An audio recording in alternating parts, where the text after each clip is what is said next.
This is a True Crime in Real Time update from True Crime Today and the Hidden Killers podcast.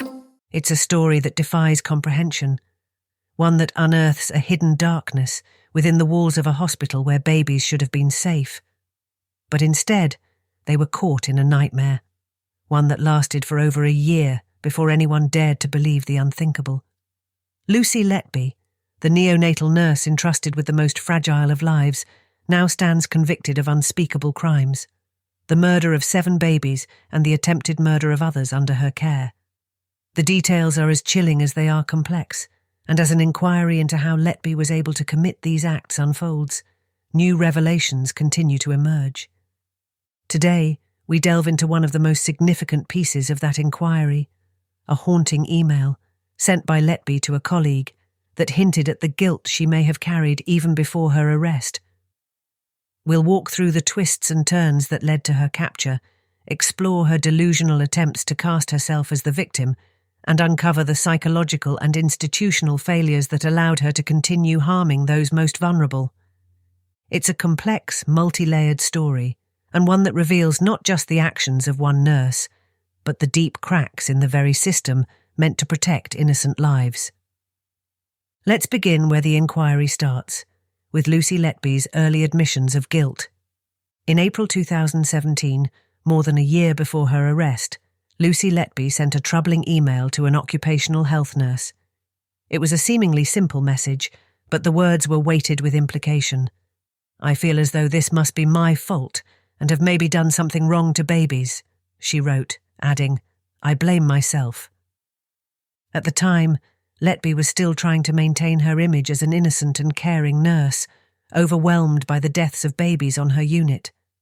But those words, so innocuous on the surface, took on a far more sinister meaning once her true actions were uncovered.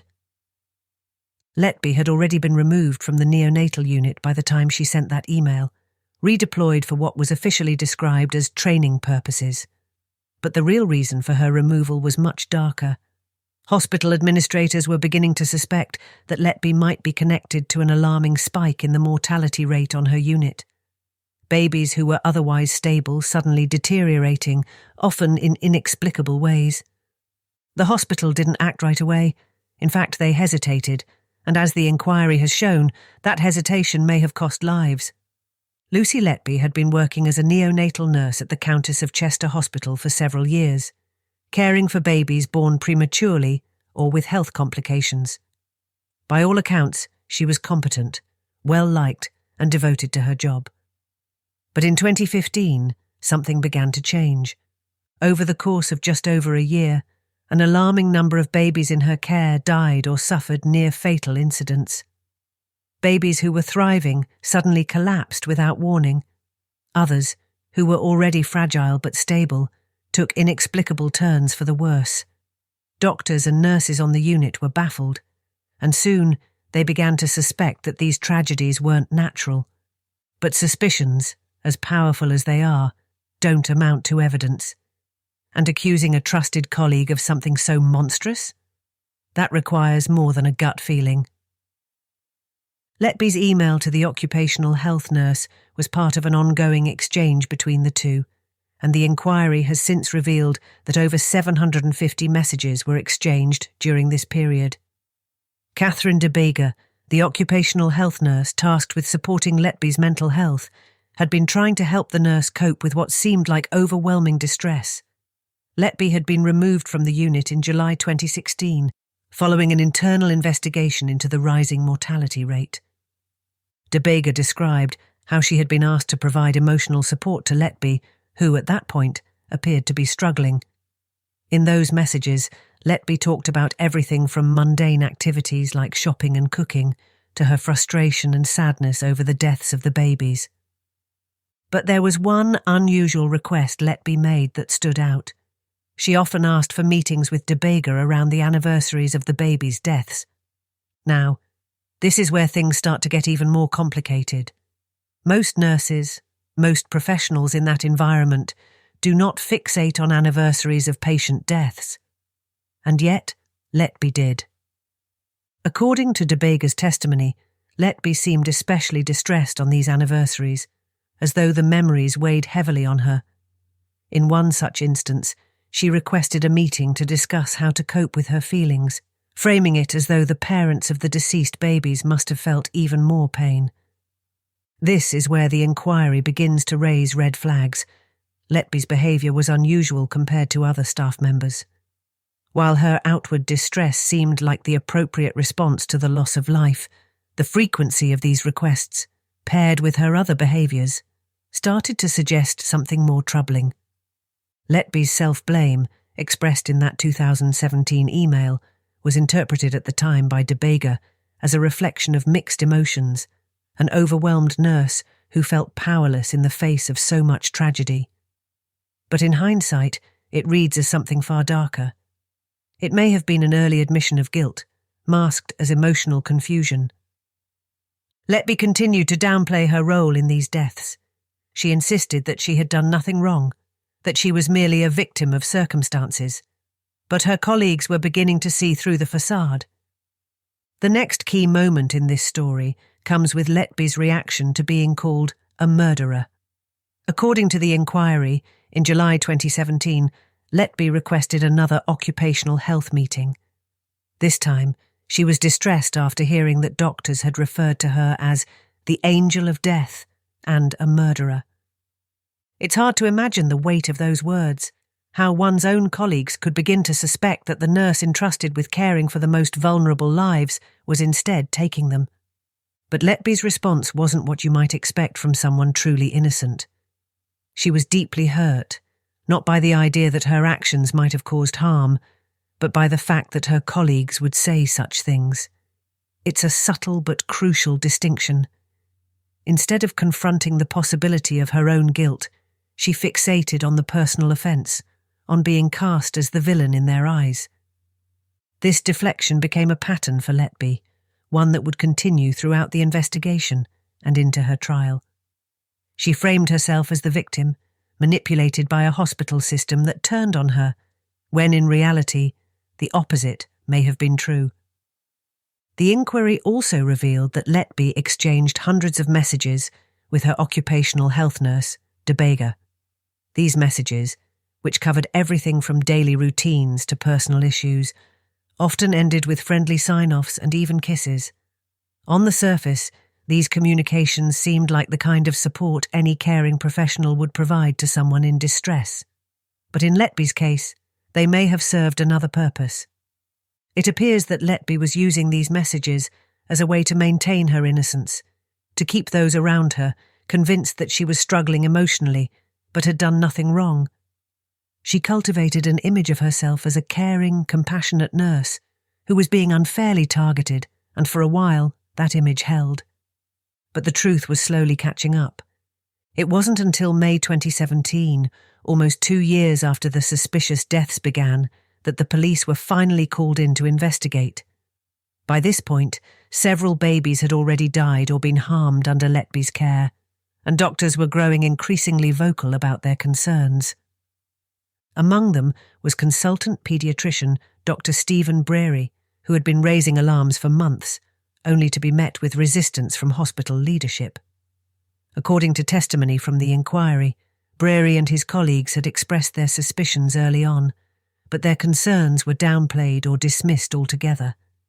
In fact, instead of investigating Letby, hospital executives seemed more interested in silencing the doctors who spoke out.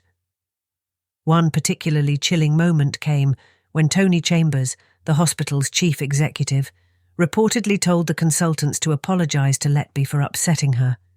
The message was clear: don't rock the boat, don't accuse one of your own, and above all, don't pursue the idea that a nurse might be harming babies. The inquiry reveals that Letby was almost allowed to return to the neonatal unit, with hospital executives reassuring her that she had their full support. In one exchange, Letby expressed her gratitude, but again reiterated that she felt something was her fault, that maybe she had done something wrong. Yet her colleagues, blinded by their faith in her, continued to push for her reinstatement. As the investigation progressed, more evidence began to emerge that Letby may have been manipulating not just her colleagues, but also the very doctors tasked with uncovering the truth. One former junior doctor, referred to in the inquiry as Dr. Yu, testified that Letby had misled and perhaps manipulated him into giving her information about the babies she had attacked. Dr. Yu admitted that he believed Letby was struggling with her mental health and had tried to support her, even as suspicions against her mounted. He now regrets those decisions, calling them a massive mistake. In one instance, Letby messaged Dr. Yu about the condition of a baby she had allegedly attempted to murder. She expressed concern that she might have done something wrong, and Dr. Yu, unaware of the full clinical picture, reassured her that she had done everything possible to care for the baby. It's moments like these that paint a picture of a nurse who knew exactly how to exploit the trust and goodwill of those around her. Letby wasn't just a passive figure in all this. She actively worked to maintain her innocence, even as the evidence against her grew. By July 2018, Letby was finally arrested at her home in Chester.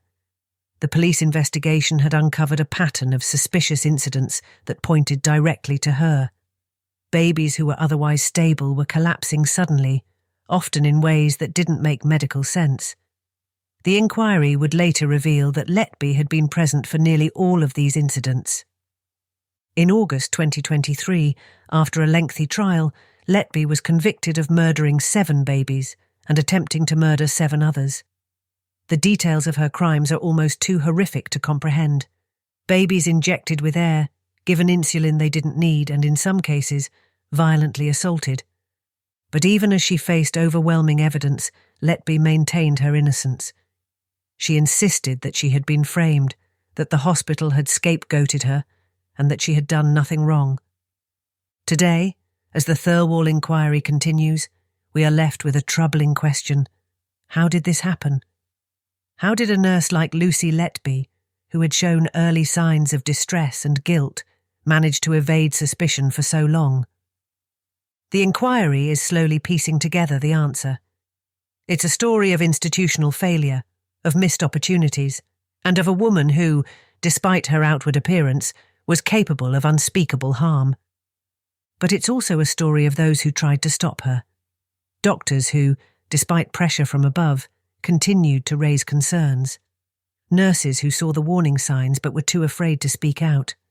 And an entire hospital system that failed to protect the very lives it was meant to save. In the end, it may be those institutional cracks, the failures to act, the delays in investigating, that allowed Lucy Letby to continue her deadly spree. The inquiry is expected to continue well into next year, with findings to be published by late autumn 2025. What those findings will reveal remains to be seen, but one thing is certain: the story of Lucy Letby is far from over. Strap in and get ready to go back in time. Gen X Time Machine is here to transport you back to the glorious days of neon, big hair, and cassette tapes that always needed rewinding. To figure out where Tupperware went wrong, we kind of got to start at the beginning. Remember when MTV actually played music videos? Or when lunch wasn't complete without Dunkaroos? Yeah, a little bit like trying to recapture the magic of a bygone era. Yeah. We're diving into all that and more.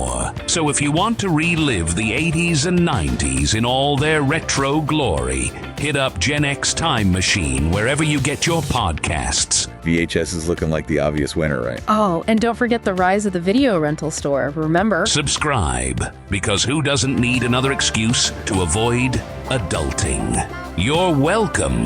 The Gen X Time Machine.